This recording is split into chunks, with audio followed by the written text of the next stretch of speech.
We are ninjas, we are brothers, we're united, and we're strong.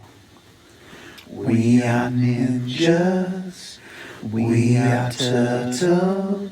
The Legend of the Teenage Mutant Ninja Turtles, Part 1, Chapter 13, Sons.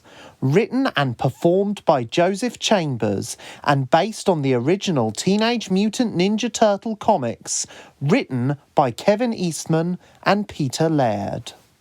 45 minutes after April and Donatello had left the two men unconscious in the alley, the larger man awoke and caressed the swelling on the back of his potato-shaped head. He then roughly shook his friend to rouse him, and the smaller man pushed him away. The smaller man, called Kevin, spoke first whilst wiping blood from his crushed nose, his vision still a blur and his mind still fuzzy. "Do you reckon that was one of the turtles the Shredder spoke about?" he asked wearily to his friend Peter. "Must be. How many turtles that size you see in the Big Apple?" Peter answered, rubbing a bruise on his forehead with the hand that wasn't comforting the back of his head with a massage. "This is huge," Kevin continued. "The Shredder said he'd give anyone who knew anything about the whereabouts of those turtle dudes power beyond their wildest dreams." They both laughed gleefully as they thought of what they could do with such power. The smaller man tried to get up, but found he had landed on his leg awkwardly and groaned. "Yeah, that ain't happening for a while." His friend then hoisted him up and allowed him to lean on his shoulders as they limped off into the night. All the while, Donatello and April strolled off in the opposite direction, once again hand in hand. They both allowed this as they had the excuse of having been shaken up by the thugs.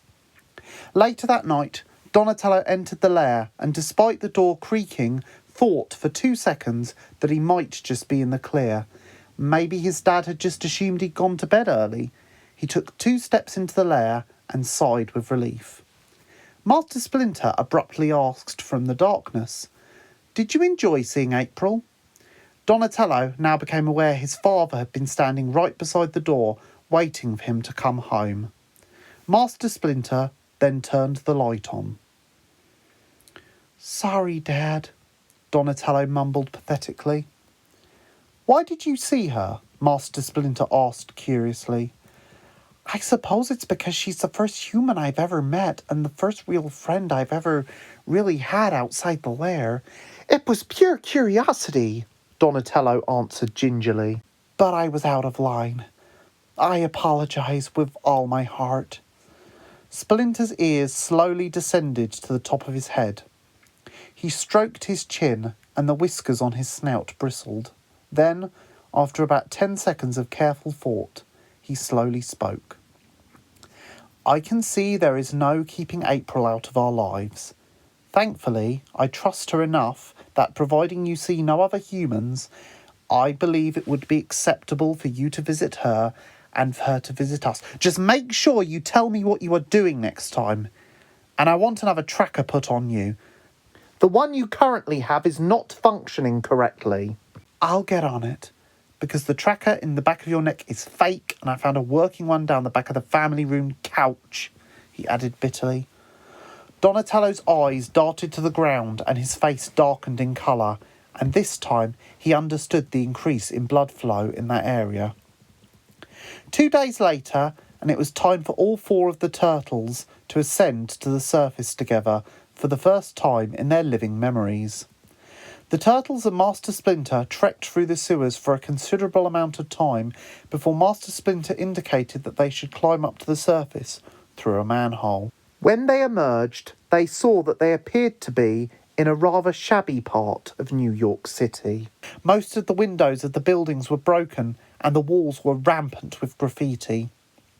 The 4 boys followed their father through the back entrance of what may have been a combination of a movie theatre and a standard live performance theatre once ago. It had clearly been long since abandoned, as Posters for the films Superman 3 and Never Say Never Again were still hung up on the walls as if they were currently showing films. The wallpaper was peeling everywhere, and there was an entire family of raccoons living under the seats of stage 2 when the boys entered the room. Leonardo seemed to not notice or care about them. Raphael made a slight yelping sound and jumped backwards when he noticed them. Donatello screamed very loudly and began to hug his father tightly when he noticed, and Michelangelo simply smiled and said, "The little one's kind of cute. Can we take him home and call him Timothy?" Master Splinter asked the boys to take to the stage and said he would be back in a minute. Soon after, from the left side of the stage emerged Master Splinter carrying 2 punching pads and 2 focusing mitts under one arm and dragging a hanging punching bag on wheels with the other. "Raphael, Leonardo, can you help me with the last 2 things I need?" Master Splinter called out. The boys briefly left and returned with 2 shabby and broken mannequins from backstage. Michelangelo, despite it being 5 a.m, they trained at this time to avoid anyone seeing them break in, seemed to be practically dancing with anticipation at the thought of a morning training session. "Yeah, morning training, y'all! I love being a turtle! Woohoo!" he cheered with excitement. "Who could you be this excited this early in the morning?" Raphael yawned, exasperated. "Positive mental attitude, dude," Michelangelo said happily. "You should try it sometime." Raphael bared his teeth at Michelangelo and breathed deeply through his nostrils, rather like a raging bull. "Let us begin," interrupted Splinter. The class of 4 formed a straight line in front of their sensei and bowed to him. "Today," he continued, "we will be focusing on mind over muscle. When I say mind over muscle, I mean the art of making your body endure strain for far longer than it would typically want to through willpower." Master Splinter then gave his sons their instructions. Then the turtles each stood at various stations. Leonardo stood in front of a hanging punch bag, Donatello in front of a broken and sorrowful-looking shop mannequin attached to a metal stand and holding a punch bag, Raphael in front of a similar contraption to Donatello, and Michelangelo in front of Master Splinter himself, who was wearing a focusing mitt on each hand. "Yoi!" Splinter called out. Everyone adjusted into various fearsome-looking stances of bent legs and fisted hands. "Hajime!"